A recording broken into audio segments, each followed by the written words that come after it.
Hello, my name is Floyd Maxwell, justthinkit.com. This video is called Consequences of a Spring and Loop Theory, Black Holes, a continuation of the Consequences series. Black holes are the stuff of legend. They're one of the most fascinating concepts in modern physics. Wikipedia is always a good place to start. Their black holes page starts right off with a definition of what a black hole is. It says a black hole is a region of space-time from which gravity prevents anything, including light, from escaping. And follows that up with the next sentence saying, the theory of general relativity predicts that a sufficiently compact mass will deform space-time to form a black hole. So once again, we have to tip our hat to Albert Einstein, who seemed to think of everything really cool. But then Wikipedia gives a history of black holes, starting with, the idea of a body so massive that even light could not escape was first put forward by John Michell in a letter written to Henry Cavendish of the Royal Society in 1783. If the semi-diameter of a sphere of the same density as the Sun were to exceed that of the Sun in the proportion of 500 to 1, a body falling from an infinite height towards it would have acquired at its surface greater velocity than that of light, and consequently, supposing light to be attracted by the same force in proportion to its vis inertiae with other bodies, all light emitted from such a body would be made to return towards it by its own proper gravity. John Michell, 1783. In future Consequences of a Spring and Loop Theory talks, there will be other revelations about Einstein's greatest formula. For now, let's use John Michell's quote as smelling salts, a tonic that snaps us awake and opens up our thinking to new conceptions of physics.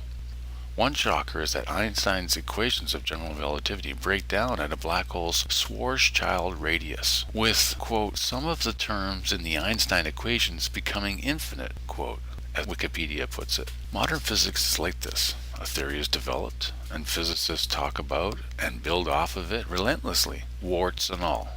The marriages of Elizabeth Taylor come to mind. We are told of each new husband, then try to reconcile each with the actress herself. Ultimately, the new husband becomes an ex-husband, as a new mate is found.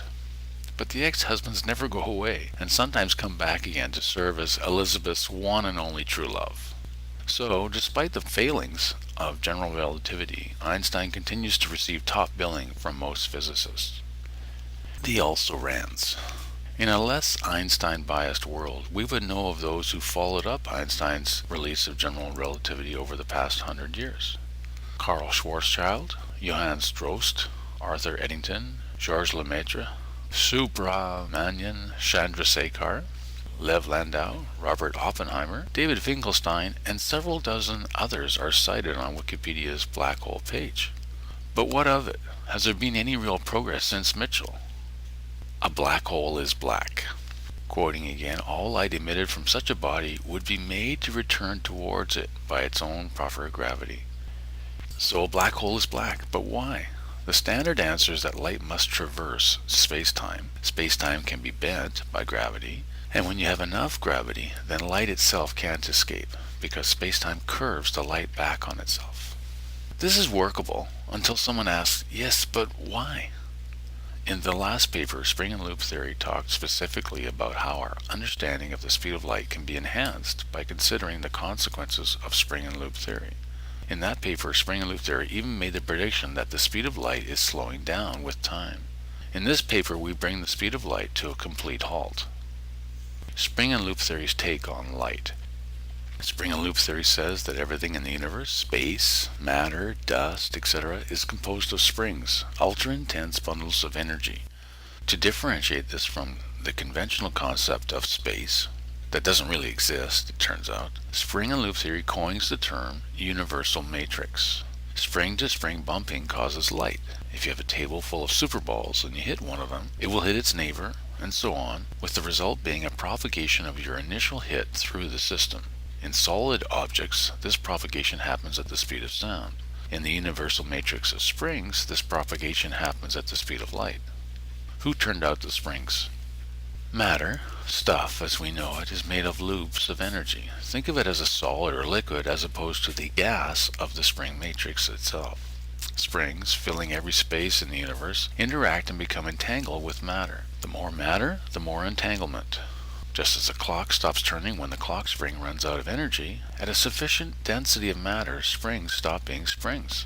If children are loops and their mother is a spring, then when there are too many children, the mother stops being a mother. Communication breaks down, it becomes a bad day for the old woman who lived in a shoe. This is what happens in a black hole. Another magic trick revealed. The entertainment business depends on the innate human desire to be entertained. This is most profitably exploited when you promise something for nothing and a bit of mystery, a concept I discussed in Thinking Your Own Thoughts. The problem with learning is that it removes the mystery. No wonder the education system has been under attack for decades. Where is the profit in knowledge? With black holes, removing the mystery leaves simply a dense enough collection of matter loops that spring-spring propagation breaks down. If the universal matrix is an interstate highway, a black hole is a bottomless bog. No matter how fast you drive into the bog, you can't drive out. Well, not quite. See the end of this paper for a third analogy. Sorry, Albert. Consequences of a spring and loop theory, black holes, doesn't bother to mention that space is bent to an extreme in a black hole. This property was already covered in the original spring and loop theory paper. It is noteworthy, however, that conventional physics, i.e. general relativity, says that only the curving of space-time causes a black hole to be black. There is no mention of light stopping, and instead some have theorized that it takes an infinite amount of time for stuff entering a black hole to actually get to the heart of the black hole. So the largest electromagnet in the intergalactic scrapyard takes an infinite amount of time to attract metal to itself? This is counterintuitive in the extreme. New business. Spring and loop theory observes there are two ways that light doesn't leave a black hole, and that, while related, they are informatively different. Number one, mass, i.e. loops, bend space, i.e. springs, in the same way that clamping part of a fish net affects the rest of the net, tugging everything closer to the clamped area. Some light rays within the event horizon of a black hole will be bent back toward the black hole by this effect. Number two, in a black hole specifically, there is a limiting case where there are so many loops, children to be cared for, that the spring mums are unable to fulfill their parental role of light propagation. The pretty substantial consequence of this is that when springs stop springing, information is lost. Parting of the ways. Modern physics is far too sure of itself. A field that prides itself in its non-faith-based approach has used such blind faith in assuming that the speed of light is constant that they have even defined it as a constant. Covered more completely in a previous paper, this is one of the fundamental ways that spring and loop theory disagrees with current theory. Similarly, current theories of entropy maintain that a black hole is an information library of Congress, archiving all information that enters the event horizon and losing none of it. To prop up their theory and yet try to resolve the black hole paradox, they have come up with the notion that all information entering a black hole is maintained on the two-dimensional surface of the black hole's event horizon. When you don't repair your theories as you go along, you end up with such nonsense. It is easy to see how this leads to talk of wormholes, warp drives, and 10 to the 500 possible universes. Propagators, on the other hand, must have required an act of Congress. We built this city on. Common practice in engineering is to worry about edge effects. Your bridge is probably oblivious to an air pocket somewhere in the center of pillar number 13, but the edges of all pillars should be carefully designed and protected. One of the edge cases in our universe is a black hole. It is where things go to die in the ultimate sense of that word, to be recycled at best or melted into something new. See the conclusion for more. The point is that weak theories break down at the edges. Strong theories simply point out the edge case and move on. Spring and loop theory sees no reason why things can't break down and be lost forever in a black hole. Less filling tastes great. Spring and loop theory is simpler in conception than other physics theories. It can be difficult to appreciate this. It is a natural consequence of spring and loop theory that black holes do not allow photons of light to escape. There is no need for calculations. Mind you, if such calculations are performed, useful things can be gained from them. Testability versus modelability. Scientists insist on testability. Some even say that without it there would be no science.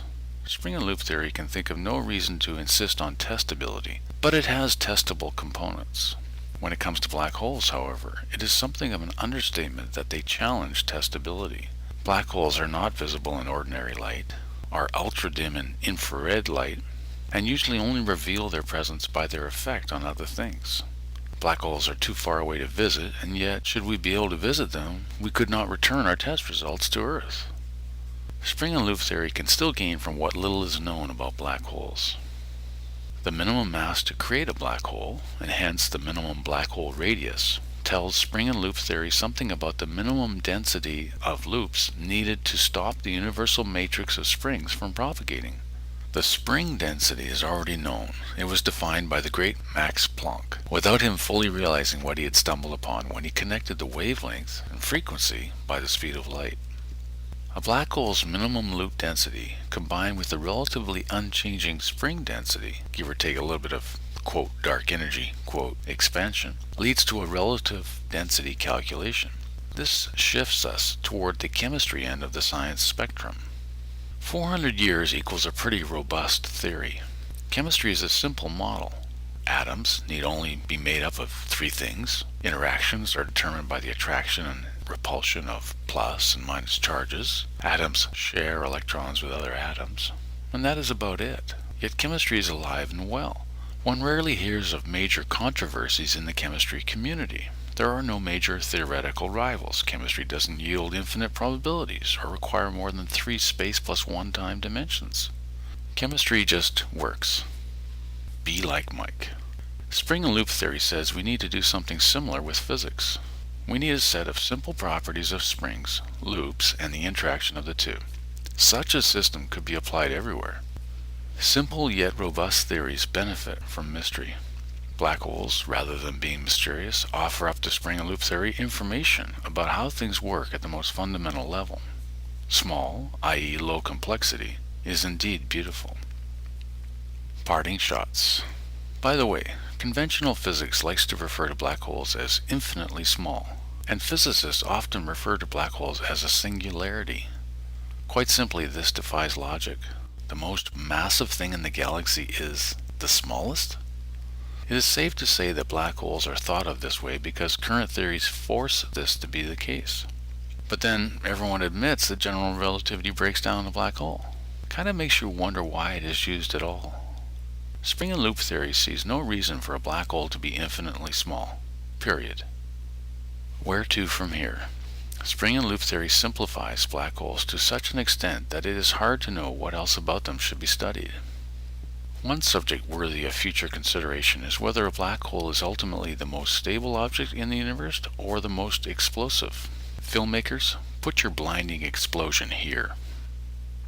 Our sun generates heat by fusing elements together. This only occurs because of the extreme temperature and pressure in the sun.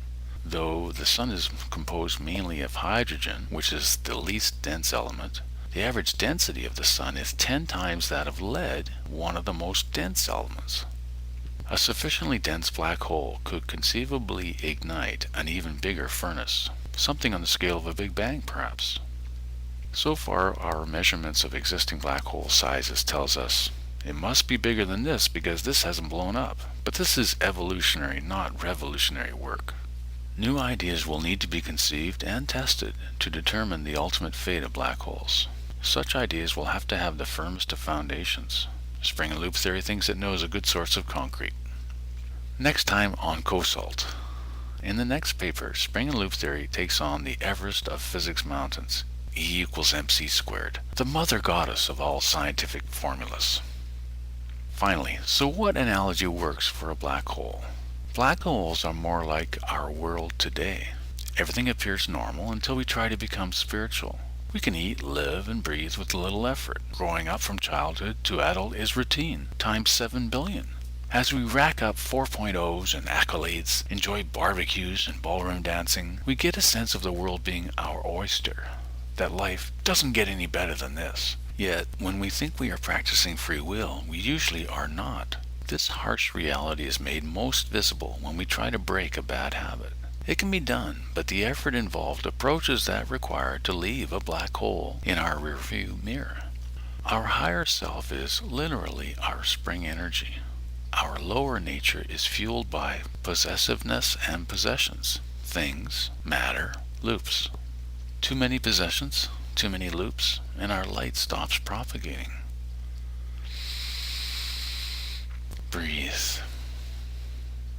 Relax. Exhale. Welcome back.